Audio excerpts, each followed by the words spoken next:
lado, ¿cuáles, según su apreciación, son los temas comunes que las organizaciones indígenas tienen como demanda principal para la aplicación de la consulta? Bueno, lo primero es que se aplican los estándares del convenio 169 y el Estado no continúe en esta actitud de rebajar los estándares del convenio y que por lo tanto se respete lo que han indicado los órganos internacionales de cómo se debe en definitiva aplicar este instrumento. Segundo, han pedido también garantías especiales en términos de que el Estado salvaguarde el que la consulta se realice sin la intervención de las empresas. Y este es un tema muy importante porque finalmente la presencia de las empresas en los territorios en forma previa que efectivamente se les otorgue la licencia social y o ambiental implica una presión respecto a los pueblos indígenas, ¿no? Y básicamente lo que exigen la mayoría de los pueblos indígenas es que este sea un proceso de debate público en donde los pueblos indígenas y el Estado busquen los mecanismos más adecuados para respetar los derechos colectivos de los pueblos y condicionen los proyectos al respeto de esos derechos colectivos, de modo que la autorización solo se dé si ningún derecho de pueblos indígenas está en riesgo. Ahora, en este marco entonces han buscado que el Estado prohíba actos de cooptación de las comunidades indígenas y en particular se abstenga de realizar actividades en conjunto con las empresas, cosa que suelen hacer los Estados, evidenciando sus compromisos políticos con la industria extractiva, ¿no?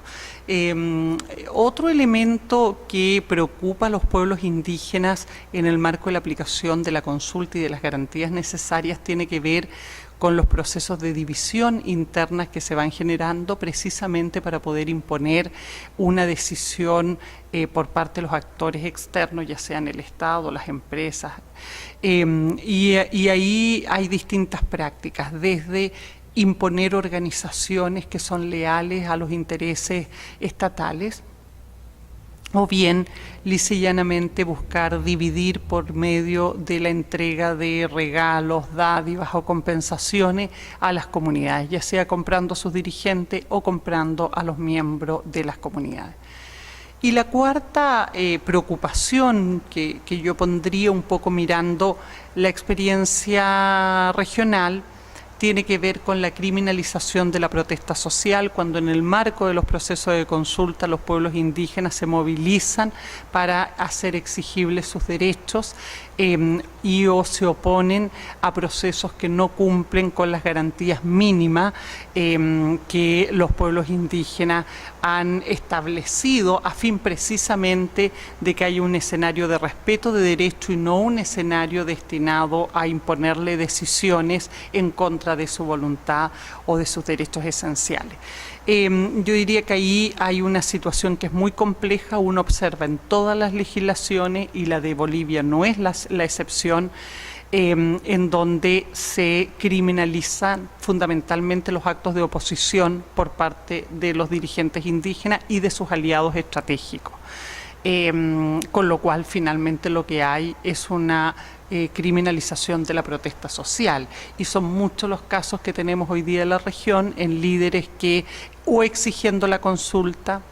o cuando se han movilizado en un proceso de consulta que no da garantía, han terminado encarcelados y se les ha aplicado, igual que en los tiempos de dictadura, leyes de excepción como la Ley de Seguridad Interior del Estado o las leyes terroristas. Y ejemplos de ello hay en todos los países, en Chile,